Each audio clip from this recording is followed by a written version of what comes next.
What do you get when you cross a know-it-all newspaper columnist with an awkward, unsophisticated everyman? Yeah.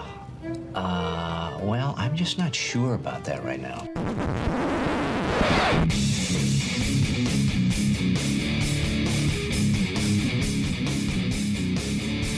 Welcome to Couch and the Roo. Welcome to Couch in the Roo, presented by Skymint, premium cannabis, inspiring all of us to live better, love better, putt better, bet better. Just relax. Enjoy the weekend better every damn day of our lives. And our Sunday night show, brought to you by our friends at Muskox, high-quality flannels. Look, this is great flannel weather. These next couple months, gets a little warm during the day. At night, you get the fire going in the backyard with friends. You get a Muskox flannel on. You're comfortable. You got a brew. You've got some Skymint, whatever it might be.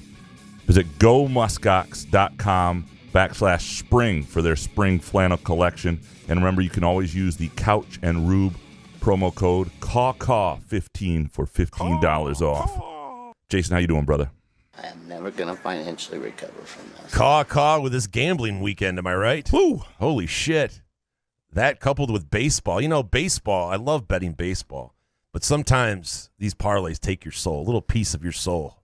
Had a 3-leg parlay, hit the first 2 legs. Had the under 8 in the Guardians-Seattle game, 3-1 in the bottom of the 9th. Had the 8 under. They scored 7. They took it to extra innings and then scored 7 total runs. The worst. Just to shit down my throat after the Masters. The Masters, I don't know about you, but I didn't bet too much. I sprinkled here and there, but there wasn't much value today and with the weather. But yeah, I'll get to that. I was about to say we shouldn't burn our hot takes, because I'm sure they're probably few and far between today. Well, no, I mean, there's some. They're okay. They're not bad. There's some stuff, but yeah, the certainly the Masters and betting on it is there. It's still fun. Before we get to that, this will not be part of my hot takes. Just before we start doing our show, Pierre Brooks announced he's going to Butler. Is his transfer spot. So good for him. Look, Hinkle Fieldhouse is where I want to be married and buried, so you could do a lot worse than going to play in the Big East, and it's probably I think that's what Pierre was thinking. Hinkle Fieldhouse, yeah. Big East. It's not that far from home. There's a lot of work. Butler's like that guy Graham Couch would love my move, I'm sure. Yeah, no, it's like good for him, whatever, man. Yeah, no, there's a lot worse places to be than Butler playing for Thad Matta and hopefully the restart. But we can't get mad as fans. You can't get mad if these guys like Marble last year that want to just go somewhere else because it's not working out. You could see Pierre Brooks in the body language. Well, Marble was different. Marble was family. Yes. He went to Texas A&M. Right, but I'm saying for both reasons. I mean, if it's your family, if you're not having fun here, why would you want a guy on your team anyway? Right, and we'll get, there's a couple really good hot takes on the transfer portal, and we'll get into those in a little bit, because the transfer portal really should be for situations like Pierre Brooks. I mean, it should be. It's for a lot of things, but this is when it's ideal. It did not work out for either party. You did 2 full years. Go try to salvage your college career and have a good experience somewhere else. You only get so much time to do all this stuff. All right. Well, as we always do, we begin our Sunday night show with our hot takes. We'll get into your hot takes in a little bit. Jason, do you want to go first? Buenos tardes. It is time for the Detroit Tigers Gambling Update with Gramanito Couch and Jason Nick. It's not really a hot take. I think I figured out what I'm going to do with the Tigers this year. Okay. And that's bet against them a lot. Yes. Toronto coming up. I mean, this team is bad, Graham. And I was thinking, like, maybe, I don't know, well, they could pick up a win here. That Houston series, did that fool us a little bit? It happens every year, right, where they show some promise in a series that they shouldn't be in. But, you know, this team is complete ass, and we have to just realize that this whole season is going to be ass. So we have to just go full bore and make some money. This was going to be one of my takes, too. We have an opportunity. We have to look at this as an opportunity to lean in. Yeah. Because the Tigers organization and the Tigers have disrespected their fans to the point where it would be it's just not fair to expect anybody to care about wins and losses this year, to care about how they do, because they don't care about how they do, because they haven't put, and I'm not talking about the players on the field, the organization hasn't put together a competitive team, and they knew that going in, and it's very clear now, and it's probably worse than they even And A.J. Hinch thought. is swearing in the postgame now, and it's going to get ugly. Miggy's just fatter than ever. Why? I mean, it's kind of, when does it get sad with him, by the way? Oh, it's sad when now. I understand, but I mean, like, how many double plays is he going to have to hit in before we're just like, I mean, he looks so out of shape. Yeah. It's not fun anymore. I don't understand why we couldn't just pay him off and send him off to the sunset. But this is the beauty. So they've gone this way. Let's embrace it. Like Right. that's the thing. With Miggy, though, how do you embrace that? Well, Sad. that's by betting against him, right? I mean, it's like, because we can profit off this misery. Vegas can't do enough to prevent it. The beauty of baseball is it's not like basketball and football where they set a line and they go, okay, well, you're a 6 touchdown underdog, and that's a hard line to bet, right? That's a huge point spread. Or in basketball, same deal. In baseball, the run line is the freaking run line. The run line is 1.5. And there's going to be some juice here and there one way or another. But rarely do you see a run line that's like 2.5 or anything like that. Or 2. Occasionally you'll see. Yeah. The run line is going to be 1.5. That's what Vegas has to do. And so Vegas, there's an opportunity to win on betting against the Tigers. And the over-under is never going to be much below 7, usually like 7.5. And there's an opportunity like today. I won on both the Red Sox and the under with the Tigers. And it just, you got to be a little careful with the unders because the Tigers' bullpen, unlike last year, is shit. Right.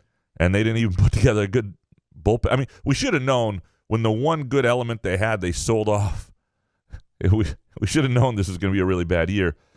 And you will lose some games because it's baseball, and the worst teams win a third of the time, and the best teams lose a I saw third of the Soto time. blow a save the other night. I mean, It happens. Is that who we're missing? You have Soto? to be consistent betting against them, though. Right. If you get annoyed by one series or one night, Let it go and move on. yeah, bet the next one. Don't chase unders like I'm known to do. Just keep betting it and make this season memorable for other reasons. Pay off your mortgage. Send your kids to college. All of those things that we used to say that Mark and Jay would help you with.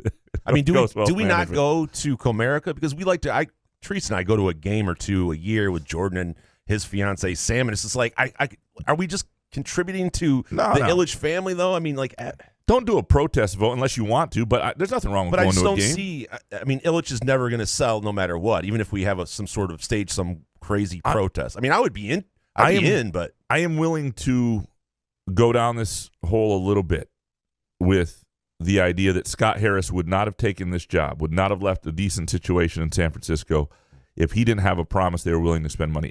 I think Scott Harris is right now, and I'm willing to believe this until proven otherwise, and I'm probably a moron for doing it, is the architect of the decisions that are being made, right? He is the one saying, I got to figure out this roster before we spend. I got to figure out where the weaknesses are, where the points are that, we don't have this position. We need more of this right away. This is the first guy we go get, that sort of stuff. But I would love to know what Harris and Illich, the conversation before he was hired, of what the number would be that he was able to spend. Is he going to be cash strapped? I mean, it's an honest question to know. Yeah, I mean, let's talk about ownership. Let's say if Illich doesn't want to spend, then we need to know as a fan base what your number is. So we're not wasting our time. Right. I mean, we're wasting our time anyway. We know it. We're beaten down as Detroit fans no matter what. The games are going to be on locally because they're the Tigers. So they're the games you're going to get to see most, and the summer is long, and it's going to be a long time till football season. The NBA playoffs are awesome. The NHL playoffs are awesome. For me, soccer is awesome. But the baseball's in front of us. Let's profit off it. It just sucks as fans. Like, I had Dickerson on and Jim Price, and it was fun listening to those guys on the radio. The sun's out. It's kind of nice. And it's just going to suck that we're not going to have anything to kind of root for. So let me ask you if we this. make money, it's Would fun. you rather, at the end of the summer, you made an extra $3,000 off the Tigers, or would you rather they won 78 games? I would rather win $3,000. I'd There rather you go. win $300. Then this is going to be the best baseball season of your life. This is going to be If you're going to put up a shit show, I'd rather win any sort of money on the plus side at all. All right, what is your second hot take? That was one of mine. Oh, okay. Yeah. The Masters, it was fantastic. A little bit of a letdown with Brooks Koepka not showing up. John Rahm, unbelievable. What a monster that dude is. But they were trying something out during the Masters. I don't know if you saw it. Talking to players in between matches or in Shots. between holes, shots or whatever. And Justin Thomas actually shitting the bed on one hole and going like, yeah, all right, guys, I got to leave. I just think that I know what they're trying to do, but I think we see so much into these guys and their lives. I think we can – I mean, somewhat with baseball, I think it's – as a gambler, I don't like it, especially for golf. Not like it's going to matter with any of my golf bets. But you know what I mean? Like, I just think it's just we're going too far into these golfers' lives when we see pretty much everything. There's a show on Netflix called Full Swing. Do we really need to hear these guys in between shots, especially in a Masters? You want to do it at the Valero Open? All right. Right. If this is the Waste Management Open, okay. Right. There's so much on the line here. Like, for example, they do it during some of the baseball broadcasts, the Sunday night baseball broadcast. You know, they've got the Padres shortstop, you know, or second baseman mic'd up, and that even then it feels like, boy, he should be focusing here. And they're asking him about shows he's binging, and it's like between pitches, and you're like, but there are 162 games. You're trying to, you know, juice up baseball, and to me, like, there are other ways to juice up golf. Like, don't let Patrick Cantlay on the tour. Don't let somebody who plays it that slowly be allowed to play that slowly. Is that gambling related at all? No. I mean, because I did throw off Brooks Koepka. I mean, it was just so bad. Like, I don't want to hear anybody ever complain about baseball and watch that last round of the Masters and tell me baseball's too slow. Because watching that amateur, whatever the fuck his name was, who I hope never makes the tour, and Cantlay, who I can't stand, and I wish he'd go to the Live Tour so I would forget about him. And like watching those two guys to wait to watch the lead group, you got to set that up better. You can't. That was awful. That was absolutely awful. And that was not even one of my hot Sam takes. Bennett taking a bullet. Poor guy. I mean, he had a great story and everything. I thought you would love the guy. Nope, don't like him at all. So my second hot take, saying on this, you've got to be a moron to bet on golf. Yeah. We're morons. Of course. I lost every single bet. Like even Scotty Scheffler, top 10, like the safe bet, the one that pays even money. He tied for 10th. Did he tie for 10th? Yeah. Oh, I thought it was 12th when they tied ended. with Fitzpatrick, Scheffler, Schauffele, Morikawa. I take it all back. I think I won that bet. Okay, we're good. But what I mean is every piece of advice from experts, wrong. Yeah. From everybody.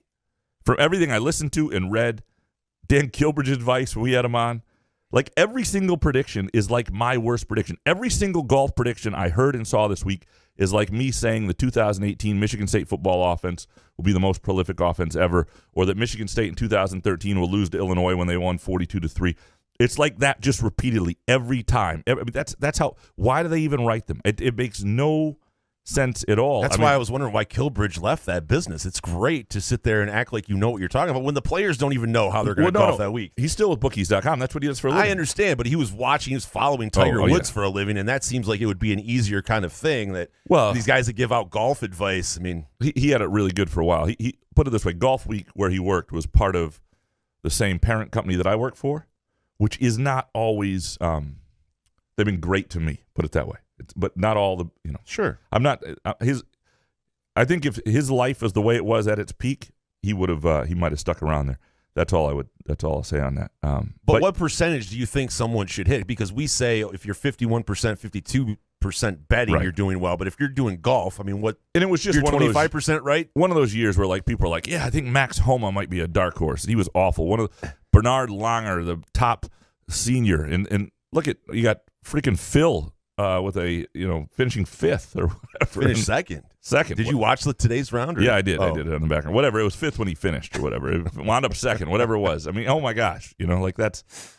I know the Live guys finished tied for second, Mickelson and Koepka. And Patrick Reed finished fourth. Are people pissed off at that? It seems like the Live PGA Tour thing, I guess it's because Rahm won, but it seemed like it was kind of non-existent. Well, and I mean, I think people are a little miffed at those guys. There's not as much love for Mickelson, that's for sure. Absolutely. You can feel that. Mickelson used to be like the fan favorite, and that doesn't because he's not the same old lefty. Remember when he had a couple extra LBs, and now he's like chiseled, and he's got like jet black hair? He's a villain or something. It's weird. Is a somewhat fat guy. You got to know when part of your persona is you being fat. Like, I don't know that I would be accepted in this world if I got ripped.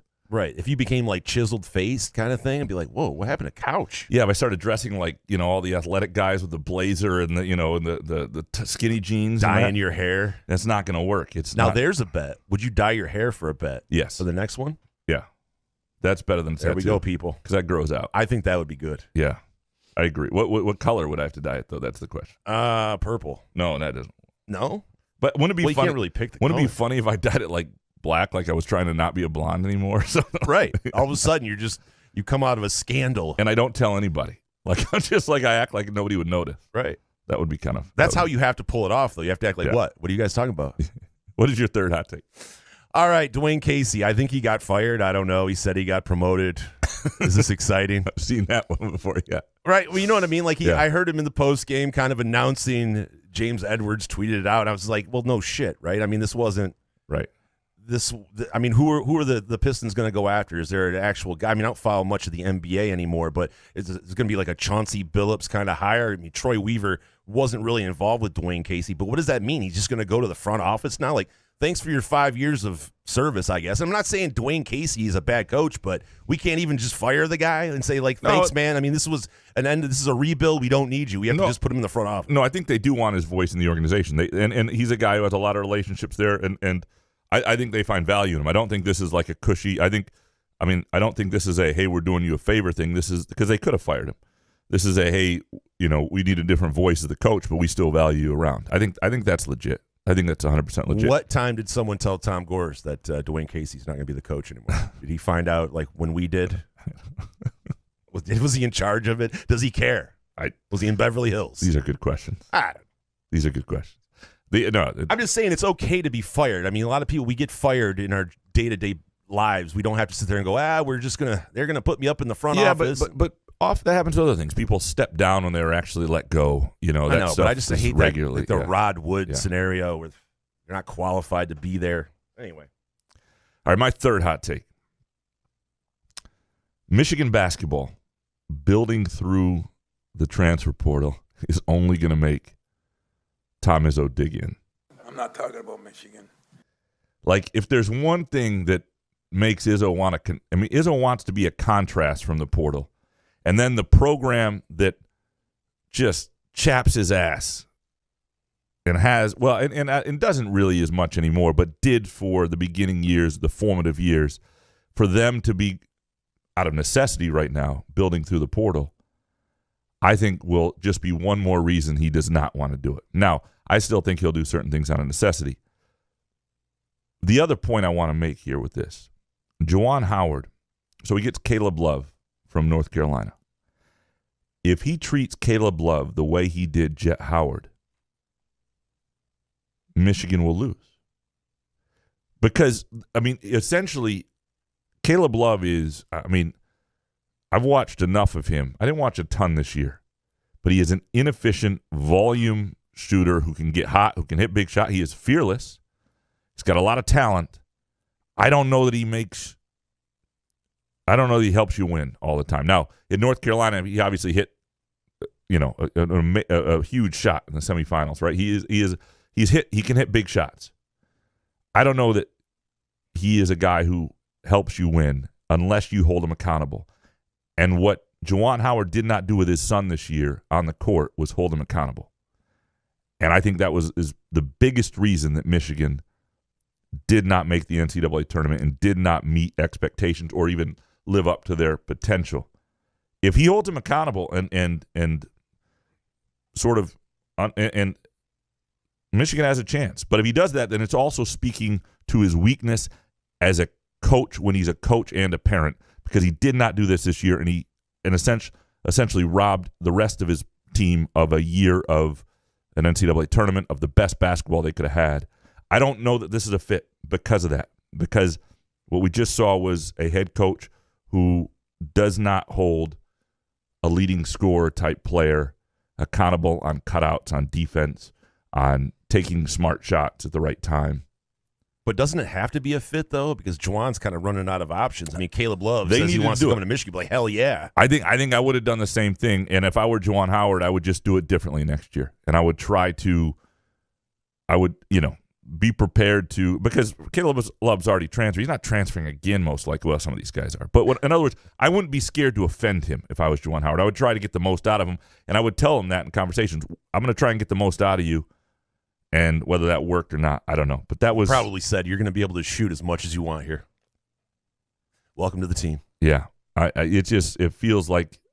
I mean, if Dickinson were still at Michigan, they got Caleb Love, I'd be like, oh, all right. But with Dickinson still going to transfer, right? I mean, yeah, and they'll have some talent. They'll be a good team, and there will be games they win because Caleb Love plays well or shoots well and hits big shots, and there will be games they lose because he doesn't, and that's just who you're signing up to get. And I just don't think the stripes change at this point. It'll be fascinating to watch. And if you're a Michigan State fan, I just don't think it's all that threatening to them. Now, again, he may beat them on a given day at Chrysler Arena because he's a good player. He's a talented kid. And look, hopefully Juwan Howard learns from what I think was a pretty shit coaching job this year and figures it out. I know a lot of people listening to the show aren't hoping for that. By the way, I have one more hot take. Bonus hot take, if you don't mind. So I think I have a gift. All right. I'm watching Liga MX late Saturday night, 11 o'clock game, Monterey versus Club America. And it's like in the 88th, 89th minute, the 90-minute game. And there's a fall inside the 18-yard box, a penalty for Monterey, right? Penalty kick. I think I just burped too here when I was telling that story. Do you hear that little growl from my stomach? It's just the bubbles from the drink that I'm having. I'll fix that in post. Anyway, the guy taking the penalty kick, I am looking at his eyes, and I know he's not going to score. There's just, you can see the absence of confidence, the unwillingness to look at the goal, and I just knew it. I was like, oh, there's no way in hell this guy makes this kick. And he kicked it just wasn't a confident kick, middle of the goal. The keeper stopped it with his feet. And at that moment, I'm thinking, God, there's got to be a way to capitalize this. And the problem is, like, TUDN, the channel I watch it on, comes like 45 seconds behind the play because I'm streaming. I'm trying to be the good millennial, right? And most live bets are off the board anyway in a penalty kick situation. But it started making me think, I think for live bets, I've got to get cable back. Like, cable actually plugged in, hardwired. I've got to limit the Peacock? The lag time between what's happening and when I see it. Because I think there are moments, and I think we all have this, where you have a premonition, you see something, and you think, wow, that, and you've got to be able to react to it to have fun with that. And I don't know, that the other night that just how far away are we from like real time for everything? We need to have like that. Well, they're never going to not have the delay. Super high speed, really? Okay. They're going to have the 7-second delay thing. They're always going to have, but that's. How do we jump into the sports books feed? Because they seem like they always, even when I was in a sports book, they had it before, like outside. You could hear people outside cheering later or something. Yeah, they know. How do we get the inside? You got to be at the game almost. Yeah, or at the. You're right. You have to have the live feed. It'd be amazing to be able to. I would pay a lot of money for the live feed. Oh, absolutely. Because we have two TVs set up in the living room, and the bottom TV is. It's off the Wi-Fi there, and it's always like someone will tell me something or text me something, and I'm like, okay, let me watch. Okay. It just drives me insane sometimes. And believe me, that's why we always say I tried cutting the cord, and it just doesn't work. You don't save enough money, and if you're a sports lover, it's just impossible. Well, that's the thing. Ultimately, you don't save that much money anymore, which is huge Damn cable companies. If you've just listened to that hot take, and like, Jesus, did Graham just use a soccer hot take? Let me tell you about Skyman, okay? This is where I go. The countdown to 420 is underway. You can enter to win at any Skyman location one of 10 party packs or free weed, right? Free weed for a year. Go to skymint.com to see location information and daily specials. There's some amazing specials going on. One winner will be chosen each day beginning on the 10th, which is Monday. And the grand prize of free weed for a year will be announced on 420, naturally. So go to any Skymint location, and you can register at their in-store kiosk. And get signed up for Skymint and for the potential to Can get. I sign up? Yeah, of course. I'm not an employee. Yeah, no, you and I, we should absolutely be signed up. It would help your budget significantly if you had free weed for a year. That's why they like us, because they know I just funnel my money, whatever they give me, I put it right back in there. You ready to dig into Back these in hot the takes? company. Yes. Eric Schultz up first. Number one, we used to think very highly of Troy Weaver's 2020 draft class. We were wrong. 2, Easter ham is the most overrated meal of the year. And 3, with potentially 9 to 11 players expecting to see big minutes, Izzo's substitution patterns are going to have to be a point of strength next season. Easter ham. You a fan? Deep fried? I like ham. I do. I like a good spiral. Yeah. My grandpa Nick, it was the only good thing he ever did. He would make a ham either on Christmas or Easter, and I would have sandwiches for days. It was awesome. Yeah, I can understand if you bake it or something, you don't find a good one, but I get excited about ham. I got to say, I can hear it in your voice. Yeah, it's natural. Oh my God, ham. These are good. So the Pistons draft class that was Isaiah Stewart, Sadiq Bey, and Killian Hayes. Yeah. You know, here's the thing. I still think it was a good draft class. Where they were drafted and how many guys usually turn out. Like, you got 3 players who are going to have runs in the NBA. We'll see how long Killian Hayes, although he's played a little better, but he's going to be Halliburton, right? There are always going to be guys you could have gotten. But Isaiah Stewart is going to be a guy who plays a decade in the league. Sadiq Bey is going to play a decade in the league. And we'll see what Killian Hayes does, but he might be a backup for a long time in the league. I don't think it was that. And you sometimes you have to not fall in love with these guys and turn them into assets, and we'll see what they do with Stewart and Bey. But we're still scorned. We're still ruined from Stan Van Gundy and the Donovan Mitchell-Kennard thing. I mean, it's nothing against Weaver.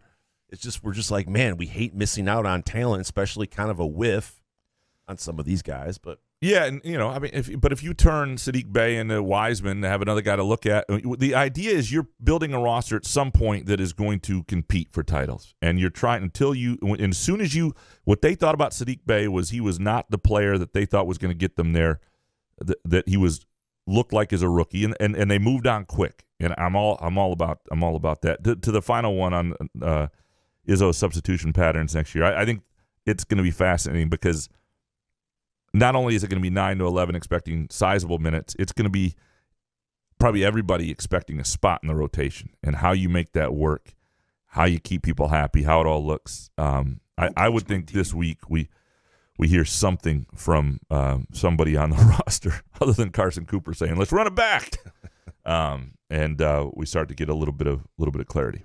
Mr. Benjen next. Number one, it's my birthday Monday. I don't know why that's so hard, Graham. All I want is a Peyton Thornburger stout from Cask & Company and go second after Eric Schultz. Here you go. 2, one more for Yoda to say, Bill Beekman wishes me happy birthday. Appreciate you guys. Appreciate you, Mr. Benjen. All right, here we go. All right. Happy birthday, Bill Beekman does wish. Did I do that well? Jason, do you think that Bill Beekman? I got to say, it's great. Yeah. Happy birthday, I'm rethinking Mr. this cameo thing. I'm so glad. What do you say? Let's do sign up tomorrow. It is amazing that we were. I don't know if we ever would have done it, but no, I know I was not going to do it. I mean, the things I've done for this show, yes, but cameos for $5 of having to do Coach Krzyzewski shit. I mean, I don't know. It was fascinating because if the pandemic does not hit, like everybody talks about the things that were happening in their life on like early March 2020. Like I had talked with and met with somebody at Cameo. Like that was a thing we were going to do. You and I cameos together. Like, we just need to film this video real quick. You want to do it now? How about we do it now? And then no, Graham, I'm not doing this. It's crazy. Stop it. The next day we couldn't be in a room together, so it worked out. It worked out. I mean, $20 maybe. I don't know, but $5. I mean, shit. Cameo takes half, and I got to split it with you. It's like for $1. Jesus.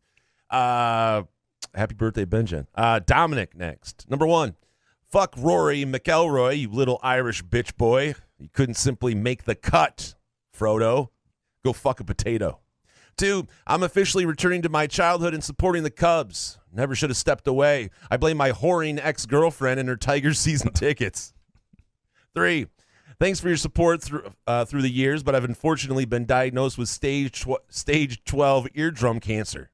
Any hope of survival was killed by Shep referring to Simo and Mabin as the M&M boys and declaring, "I'm just hype of all of the sugar. I'm just hype off all of the sugar." Excuse me. I have no will to live. Roy McElroy. You said Roy McElroy. Rory McElroy. I love it. McElroy. I said Roy McElroy. He had a bad tournament. For a guy who's supposed to be the face of things, it was not a good. How about if week. you bet Tiger to miss the cut, though, and so he just, at the end of the second round, JT and M go to 3-4 over, so then he makes the cut and then quits. That would suck. Yeah, and the Tiger. You didn't want to see Tiger after that anyway, right? No, it was getting rough. I mean, I was happy because I had a Tiger bet. That I did actually win that Tiger to make the cut, which nearly did not happen. The Cubs thing. The thing about the Cubs is I grew up as sort of the Cubs as my secondary team. A lot of kids around here did. A lot of kids across the country because they were on WGN at 3:00. You go home from school. The Braves. That was a game. The Braves on TBS, but that was at night. You maybe didn't have as much control of the TV then as you did at 3:00, right? Mm-hmm. And the problem is they're not on, and I think there's a huge mistake by the Cubs. They're not on everywhere now. It's on Marquee Network. They're eventually you won't get generations around the country who are just Cubs fans because they grew up watching WGN. And you can't, if you wanted to be a Cubs fan now, you can get, if you're an adult, you can just buy the package, I guess. But never mind, we'll fix that in post. Nick Palmer up next. Each week, Graham needs to ask Izzo a question voted on by the listeners of this podcast. I'll go first. Tom, how do you about the possibility of Rick Pitino replacing you? How do you feel? I missed feel. Sorry, I should have put that in there.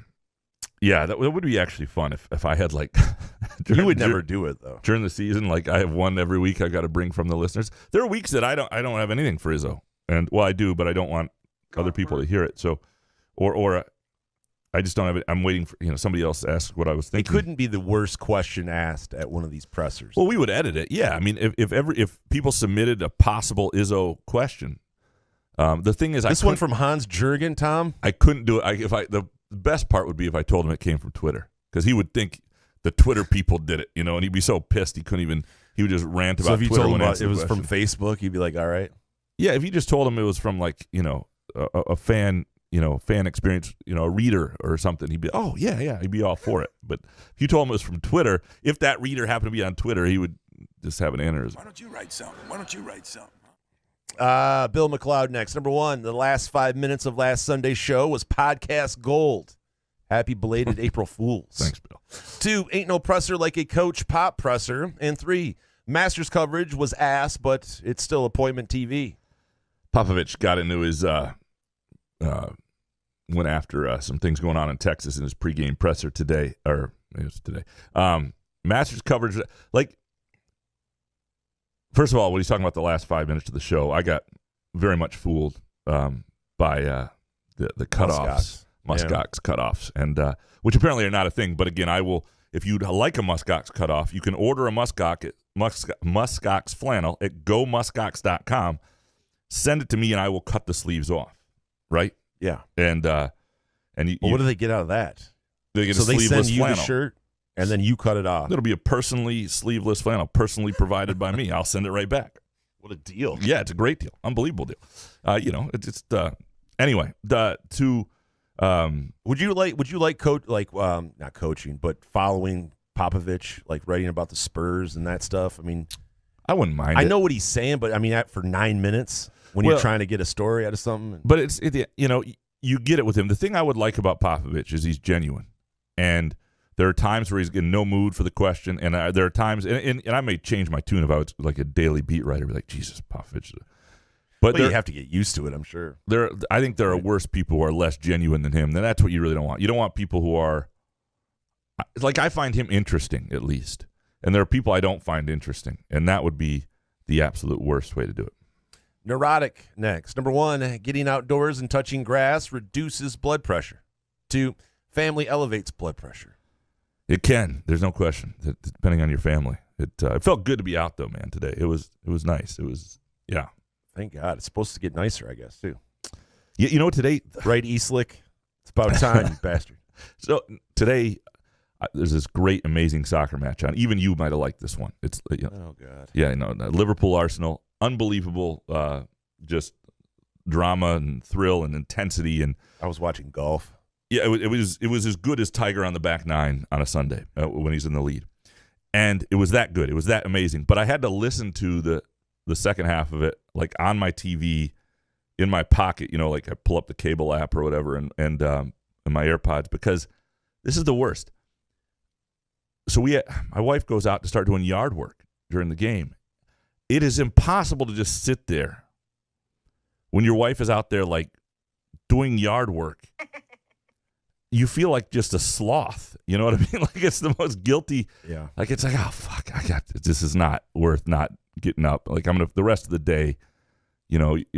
Just so anyway. We were doing work at the house, and T, of course, takes over the project, and we got these squares of carpet, and she's like, I'm like, can I help somehow? And she's like, no, I'm fine. So I go sit back down and watch the Masters, and I hear like, commotion going on. I feel bad, right? Because you can't enjoy the Masters while your wife is sitting there. Yes. And she doesn't really care. I'm not saying that, but it is just as a man, you're like, Jesus. We should do that. Like, hey, listen, honey, you are ruining the experience for us by working right now. No, I don't say that. No, I just say that looks great, babe. Yeah, no, I don't. Unbelievable job. I went out there and started working. I know. I'm like, can you just like slow it down, Turbo? You're making me look bad here. No. These people are coming over this weekend, so it's like, oh, look at the carpet. It looks so great. Like, yeah, Treese did the whole thing. Jim Harden next. Number 1, Peyton Thorne will be QB1. Caden Hauser the backup. Kim hits the transfer portal. 2, Pistons get the second pick in the draft and trade for that Mikal Bridges and Brooklyn's first-round pick. 3, Jason and Graham play pickleball for the first time, fall in love with it like Agassi, and take Michigan pickleball by storm. I can see you and I as a pickleball tandem, doubles team. It's a shorter court, right? It's little. I haven't played yet. I'd like to play. I think you'd like it. Of course. Why wouldn't I? Yeah. I think I played in high school. In gym class at some point, it felt like pickleball. Because you're somebody who likes, like you and Therese play tennis. You like it. Yeah, it's great. Short in the court? It's so much better if you like tennis than like racquetball. I've adjusted to, and I'm a decent racquetball player now. But racquetball goes against every instinct as a tennis player, right? You gotta reach over. Well, you're trying to hit corners and angles, and it's just different. It's a very different mindset. But pickleball translates. If you're a good tennis player, you're a great pickleball player, and that happens almost immediately. So my knees are no good, and I'm getting old. It sounds great. Pickleball is perfect. You join the circuit. Next one is from Professor. Pickleball is legit. Let me know when Couch in the Roof fundraiser event is ready. And bonus, when the temp nears 70 degrees, it's too warm for a muskox flannel, but not after I cut the sleeves off mine. I feel so masculine. I've grown a few extra ribs, like me, I think. I think I cut off my own name. Well, actually, though, it is true that during the day at 70 degrees, a flannel can feel a little warm. But at night, low 60s, upper 50s, sun's gone down. Again, sitting around a fire in the backyard, sitting around with people, just enjoying life. This is the perfect time. Spring and fall, great flannel time. Again, gomuskox.com. And you can use the Couch in the Roof promo code CouchInRoof20. Yeah, give me a call. We'll fix that in post. Caw 15. That's the old Skymint one. Apologies. Would love to actually fix that in post for real this time. Caw 15. That's CAW 15 for $15 off your muskox flannel. I'm telling you, you will love the comfort, the durability. And they breathe easy, great for this time of year. Again, gomuskox.com. Plus-size softball dad next. Number 1, Graham gives off Bill Huge Simonson vibes with the way you have to kiss his ass to win on this show. A huge one. 2, Graham starting an LSJ softball team just so he could get more FaceTime with future Miss Couch is the most gangster thing Graham has ever done. 3, Graham and his roommate in Chicago would have whipped that guy's ass that punched him in the face when he was talking to his Irish lass. The guy punching him knew it and ran back to the north suburbs before Graham could give him that 2-piece. These would almost be the Hopcat hot take of the day, but I can't give in to the kiss ass. I can't do it now that you've called me out as saying that I kiss ass. But those are really good. That's what Simonson does, huh? Those are two great ass-kissing bottom ones. The LSJ softball team. Yeah, I mean, I'm getting the team together again this year without my wife again. But 10 years later, still running the LSJ softball team that I formed to try to meet my wife.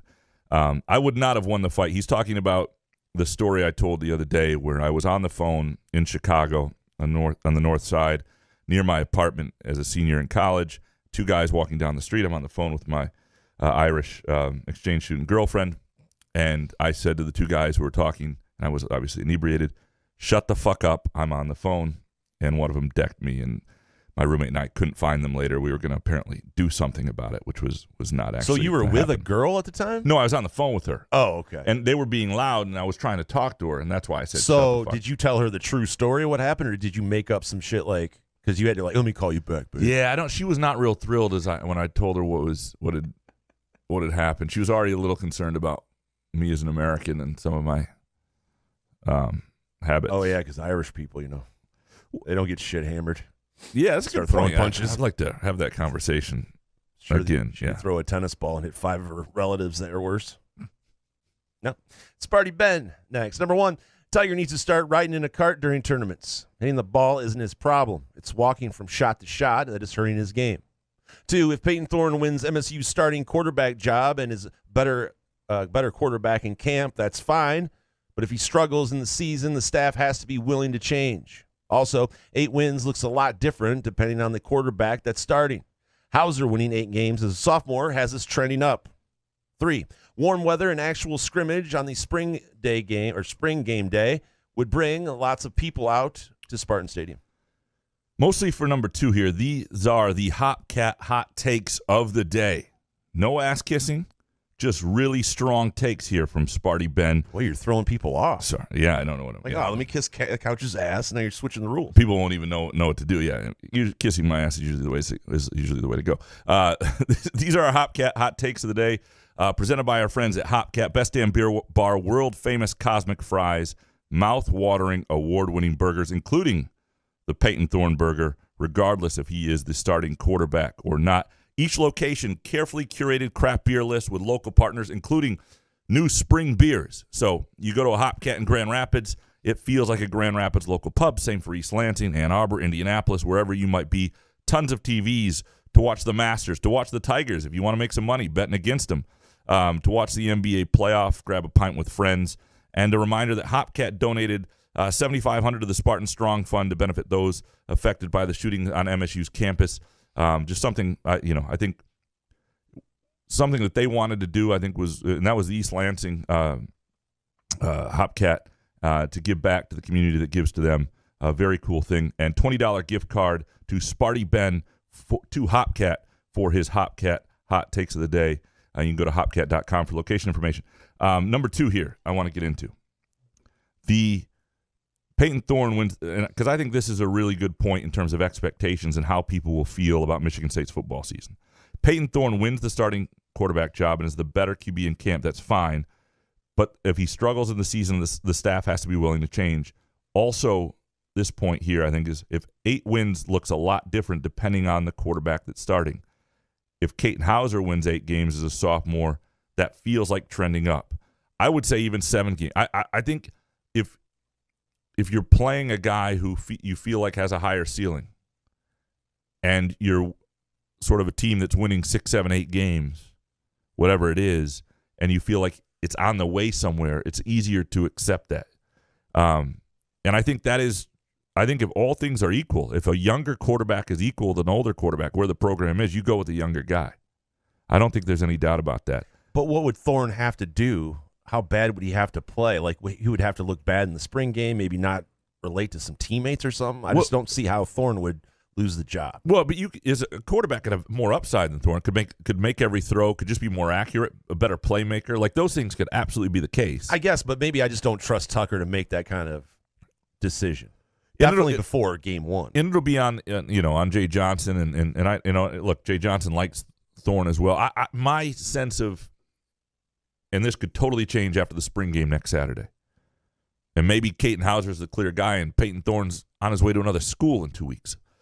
I could be wrong on this. But if I had to guess right now, I would say that if all things are equal, they will start Thorne at the very beginning of the year because it's easier to replace him with Caden Hauser than the other way around. You don't want a young quarterback like Hauser with a lot of potential to struggle and then people think, and then go to Thorne. You'd rather, and the danger of that is if the ultimate goal of the coaching staff is to get to Hauser and Thorne holds on to the job, I guess as long as he's playing well, that really doesn't matter. And I think that's the thing that people have to be willing to accept, that as long as he's playing well, they're okay. Your quarterback play is good.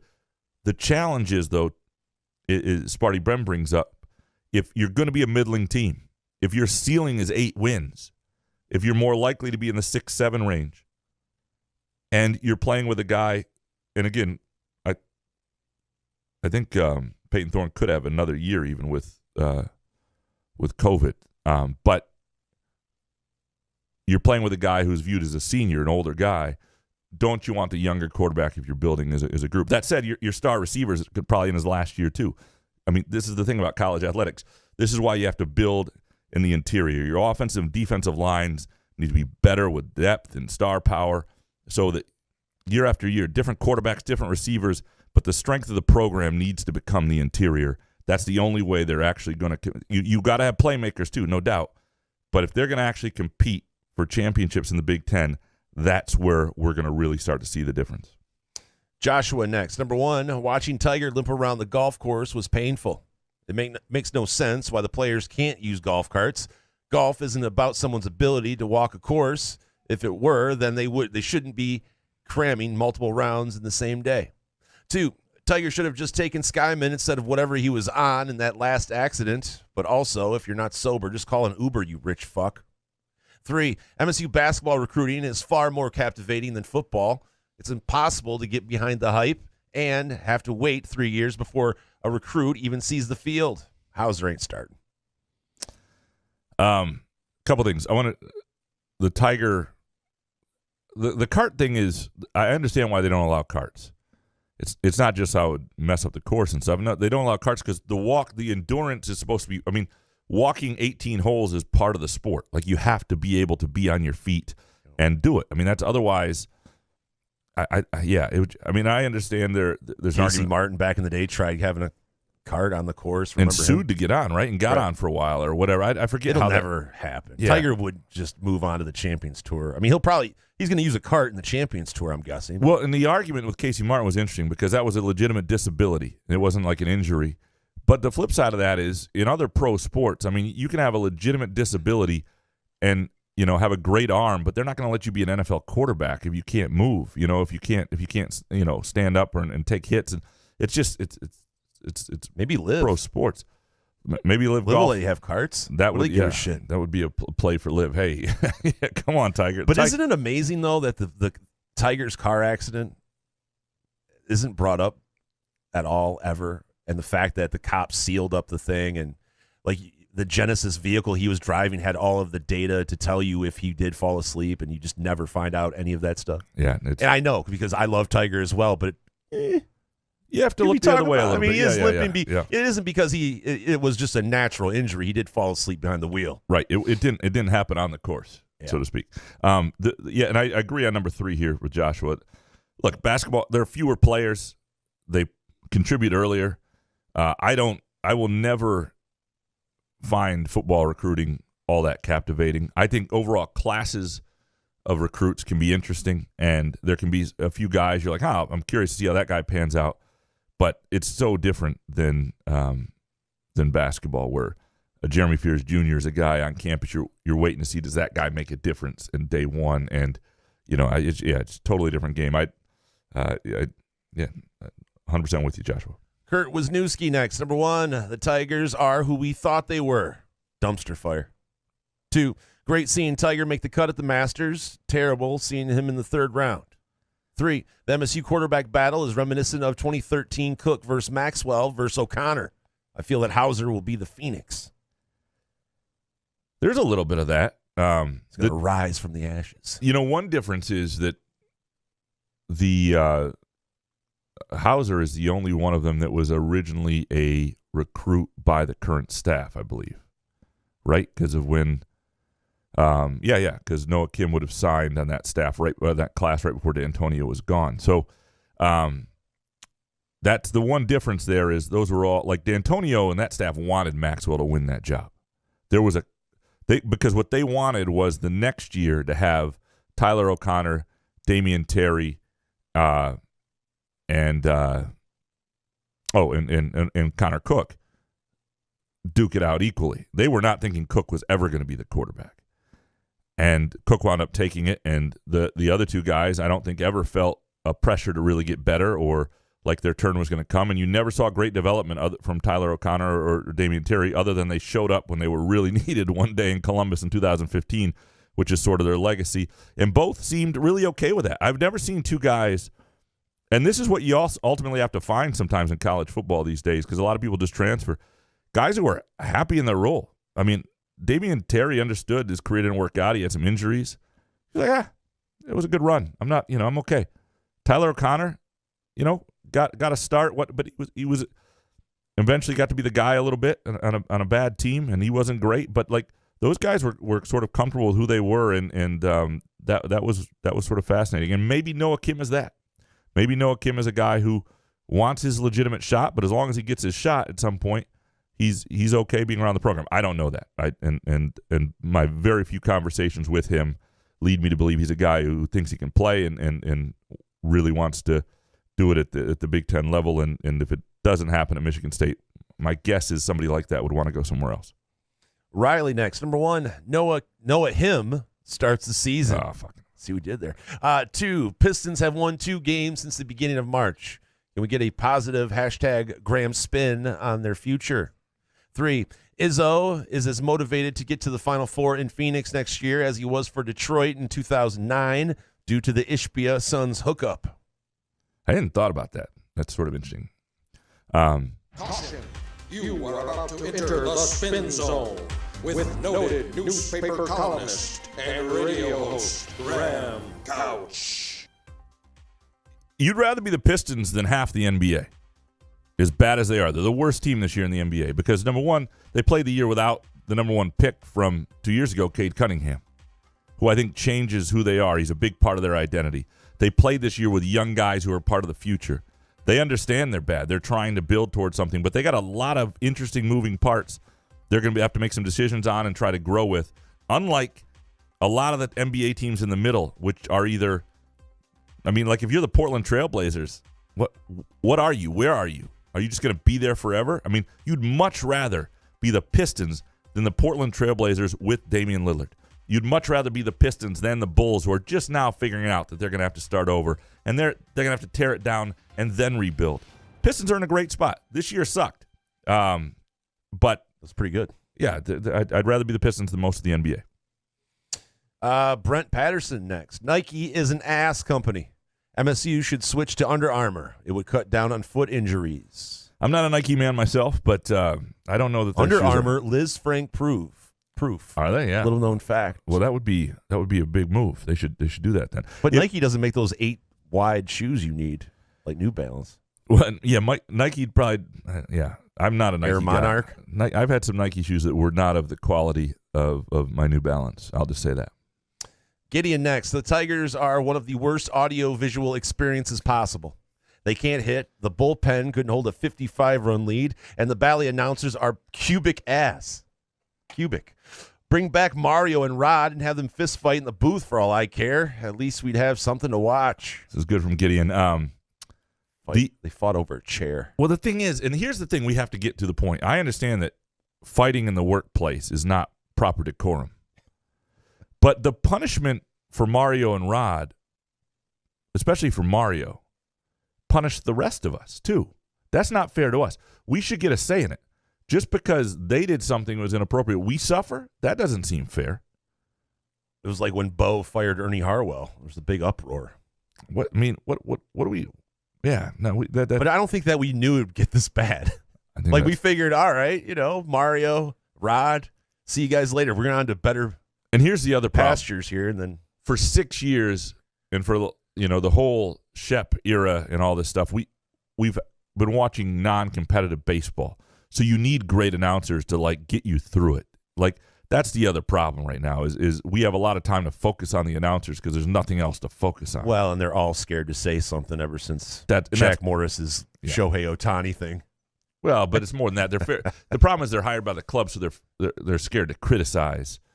But what fun is that? I'm not saying they have to go hard on the Tigers, but you have to be realistic when you're watching a shit show. Like at the end of last year, it was like Matt Shepard's final thing on the Tigers was basically like, this sucks. This is bullshit. They got to do this. They didn't really do any of it. But I know. I remember when he did that, but did that feel real? Yeah. And when you watch that, okay. It felt real, right? Yeah. I don't know. Kevin from Rochester Hills. Number 1, Phil Mickelson celebrated birdie at 18 like he had 100K, bet on himself to finish in the top 5. 2, Tiger will win a major this year. And 3, the Tigers are primed to go on a 10-game winning streak. Can you let us know when, Kevin? So we'll get out of the way of our Tigers betting because I would love to see that. You remember that it was the year they were awful, like right before the pandemic, 2019, right? Is that the year we made all the money on them, betting against them? Yeah. I don't know. Yeah. Everything runs together. Yeah. Whatever it was. But the one time that I was really on them hard, like they got on, it was the Angels, right? The Angels always screwed up. The Angels were just, they swept the Angels, and then we got on Baltimore, and Baltimore won like 8 straight, and it was a disaster because they were bad. But this Tigers bullpen could be worse than we've seen in a long time. Well, that's the thing. They don't have what the bullpen gave them last year was this sort of backstop of they're not going to give up. They're going to lose 2-3-0 all the time. And when you're losing 2-3-0 all the time, it never gets that bad because eventually you're going to score 3-4 runs in a game. The problem they have now is they can have those games where they score 3-4 runs. They nearly had it today. They just didn't get but the back of their bullpen is they can't count it. I think this has a chance to be like if we were to redo the over under. First of all, I would have taken the under. The season went under. Now, how many losses if you had to bet right now? Let's hold ourselves to it. Do you have the Tigers? Would you say the Tigers wind up with? I mean, as of right now, yeah. What price am I getting on triple digits? Let's just say it's even. Well, you're setting the over under. If you were setting it, what would you make it? 93 losses. 93 losses. Oh, I put it way higher than that. Well, I was all right. I didn't really think it through because I was trying to do the triple digit bet, and I was like, I don't know. All right. I want to be hopeful because I don't want it to be triple digits. So what if it was even money at 102? What would you take? You're talking 60, even money. So you're talking 60 and 102 even money. I think I would take the under. Me too. Yeah, that's what it looks like right now. Yeah, would be excited about it. Ryan Allen next. The transfer portal and good starters leaving teams is going to be the end of college basketball unless they figure out how to stop this. Pierre Brooks leaving is how the portal should work, but the best player leaving to get more money because he's a free agent is a joke. So Ryan's take here is the take I was referencing earlier on, and just sort of with Pierre Brooks at the very beginning. I like it absolutely with Pierre Brooks. 100% agree with that part of this. I do think there are major issues with the portal in terms of the problem is this overwhelming free agency is going to turn people off the sport. And it's already a fringe niche sport that doesn't make a lot of money. All the decisions in college sports, all the money is in football. Football is like bringing in, you look at Michigan State. Michigan State's making like 80-some million a year in revenue, maybe 70, 80 million in football. And like, I don't know, 13, 14, 15, 18, something in the teens millions in basketball. And I probably just butchered those numbers. I should have got them. I actually have the numbers. I shouldn't have done that. I thought that would be way higher. Whatever it is, it's like 6-1 in terms of what football brings in versus basketball. 5-1. It's just not close. It's a lot. Yeah, and so you got a sport that's already got a short window that in a lot of areas, like this state, it's a big deal, and it's a big deal certain place. I'm not saying the sport's going to die, but I do think part of what makes college sports great and have great interest, and the interest in these schools and these teams creates the value for the players that they're right now benefiting from, and because people are willing to pay them to come to their schools because they care so much about the sport in their schools. Part of that is that you get to learn about the players. Come in, you grow, you learn about them. People love them. They're their guys who chose their school and all that stuff. And over time, if I'm telling you, this situation here, I don't think works. I think it lessens the interest in the sport. That said, I also don't think this continues quite the way it is. I do think we are going to get to a point where, number one, there's a little bit of revenue sharing within college sports, and I also think that we're going to get to a point where, in terms of companies and return on investment, the money is going to change. These collectives, the money is going to change. This isn't going to be – people are not going to get the return on their investment that they're spending right now.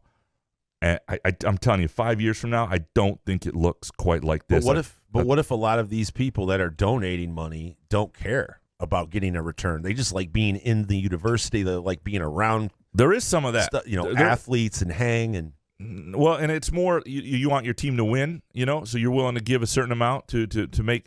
Yeah. Look, it's not great. It's just not great. And look, I think college athletes should get a piece of the pie. They should get what their worth is. I would also argue that they're not really worth anything without the schools that they play for. I mean, nobody knows. I mean, like, nobody cares about the. There's a much better basketball lower levels in the NBA, in the G League in Michigan with the Grand Rapids Drive and the Motor City, the Detroit Pistons Motor City team. Nobody cares about any of those teams. They don't care about the guys because they don't have an investment in those teams. They have an investment in the schools. The schools create the value for those players, and so they're willing. And look, that's fine. I do think this is not sustainable for the sport overall. But we're in this period right now where people are finally getting paid something and hadn't been for a long time, and so it's got to work itself out. And this is going to be this chaotic period of time. And I think in a couple, 3-4 years, especially once we get past this extra COVID year, and there are enough situations where it doesn't work out to leave, and the money changes a little bit, there's always going to be more movement as long as the one-time transfer is allowed.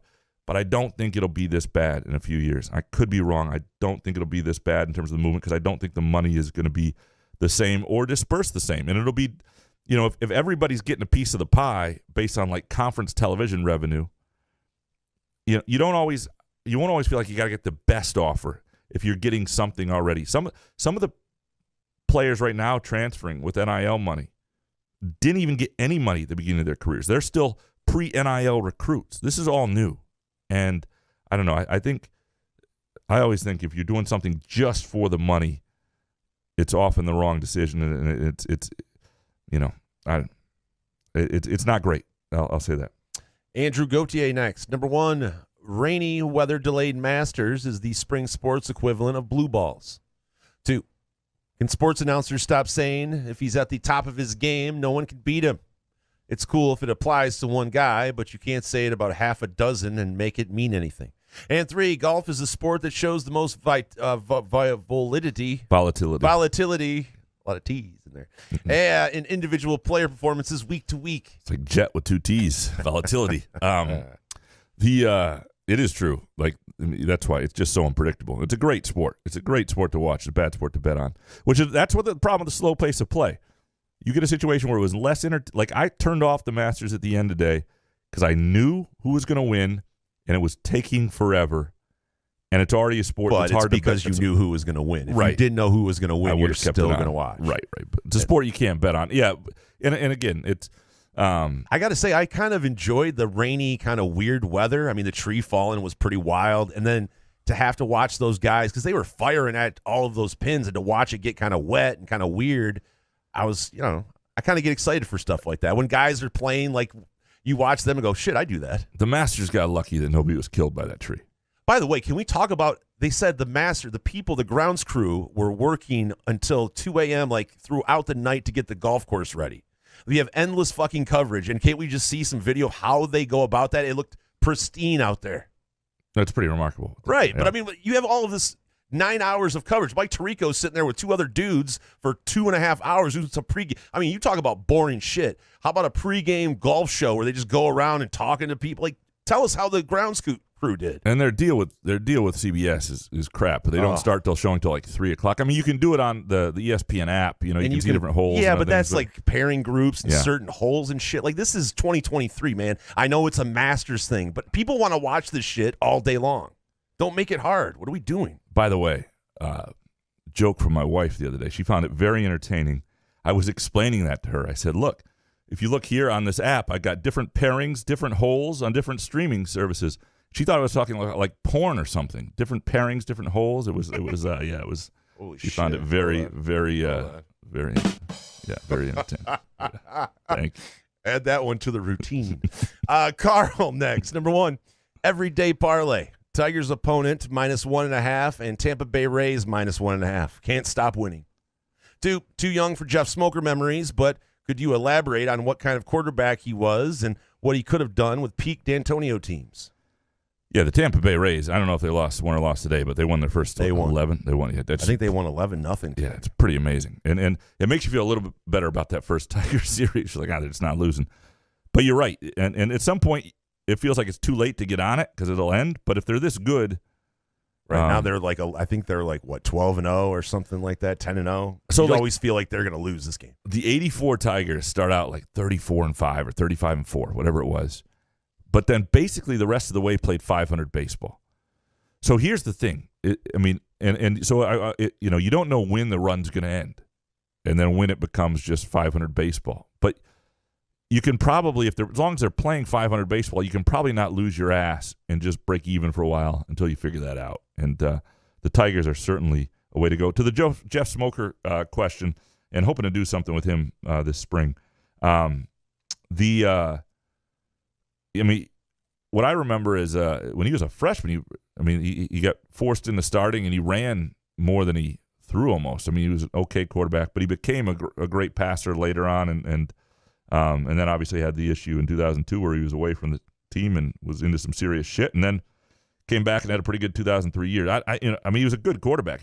I would say at the end of his career, he was almost a great college quarterback, but had a little bit of a ceiling, didn't really have an NFL career. Now, will the story get into some of the fun stuff? I know you say sad stuff, but Yeah, we've all had our demons and stuff, I think the story, yeah. I think that's why he's hesitant to do some of it, too, is he doesn't want to just but I think, so I'm going to try and do it this year because it'll be 20 years since his sort of redemption season. I think that's an easier one to frame. A year ago, I'm like, hey, it's been 20 years since you fucked up and, everything went awry, and you're you say some fucked up, shit. But some people hear those stories and go, hell yeah, Jeff Smoker. He was into some stuff. I remember the stories were basically like, he was into stuff that, even the teammates who were into shit were like, we don't hang out with those guys. like that. I want to hear that. Yeah. So, we'll try and get into that. But, again, framing the... You want my $2.99 for 2 years couch? You get this article done. I'm going to work my ass for those for those LSJ subscriptions. I need the renewals. Gavin Haas next. Number 1, as I've gotten closer to adulthood, I've started to enjoy the Masters. Something about golf is just fun to watch. 2, Ime Udoka needs to be the Pistons' next coach. If the franchise wants to take the next step, and he's one to do so. 3, MSU football goes 6-6 with Thorne at quarterback, 8-4 with Hauser at quarterback. Thorne loses to Washington, Iowa, Michigan, Minnesota, Ohio State, and Penn State, while Hauser only loses to Washington, Michigan, Ohio State, and Penn State. These are hot takes, so it's a 100% acceptable hot take. We just don't know that yet. We don't know what Caton Hauser is as a redshirt freshman quarterback at Michigan State, right? That's what we don't know. We know he's got talent, but we don't know what he is as a redshirt freshman versus Thorne, who is a senior quarterback. Would you want Udoka to be the Pistons' new coach? Any guy that cheats on Nia Long, it seems you weird. Really trust that guy? Yeah. I don't know. Nia Long was another one of those who was in Guiding Light or whatever with soap opera back in the day that I was really into. Yeah. Oh, yeah? Pants on, right? Yeah, I don't have donuts here. Yeah. Sorry. Cucker Tarleton. Fix that. Number 1, from Cucker Tarleton. Number 1, I actually enjoy the 2 halves format in college hoops. Don't ask me why, because I don't know. I just do. 2, Graham not knowing what Cocha Cheese is from my hot takes the other day is either the least fat guy thing he's ever said or the most white man thing he's ever said. Probably both. Yeah. No, there are lots of things that I'm worldly in certain ways. In other ways, I don't have a fucking clue. And I appreciate that. Sometimes you just like something, you don't know why, but it's just the preference. And sometimes it's because it's the way it's always been, and that's okay. So people think that you should know every food? because you're a heavier set guy. Big rib cage. Long arms. Yeah. Jarrett next. Number 1, this will be the worst Big Ten men's basketball and football season in a while. No team makes the playoff, and 5 or fewer teams make the NCAA tourney. 2, Caleb Love works out at Michigan. I disagree with the first part, but again, hot takes. But I think the Big Ten in hoops especially is going to get 6, 7 teams, and I don't know if they'll get the 8. I don't know if they'll have 11, 12 in the mix until late in the year, and it may be maybe a weaker middle and bottom, but better top. But ultimately, the league starts playing each other. Some of these teams find themselves. There will be enough talent. I think you wind up with 6, 7 teams in the tournament. In football, no team makes the playoff. I mean, this is the last year of the 14 playoffs, so it's absolutely possible. Ohio State is still going to be the pick going in. What does Ohio State or Penn State have coming back?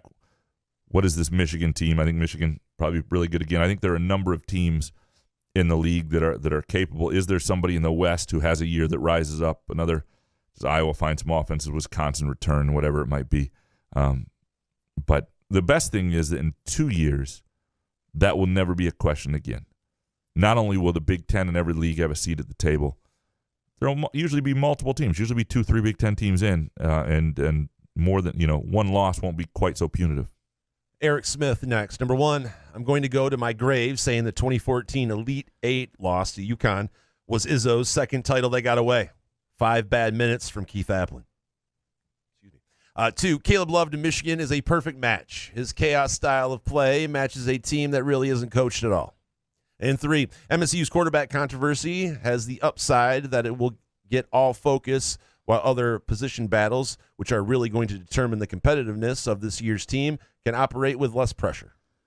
So a couple of things here. Well, on the QB part for Michigan State, I do believe there's something here. Like, at worst, if Peyton Thorne has a better year than last, if he's a better quarterback, if the cast around him is a little bit I don't think he's a bad college quarterback.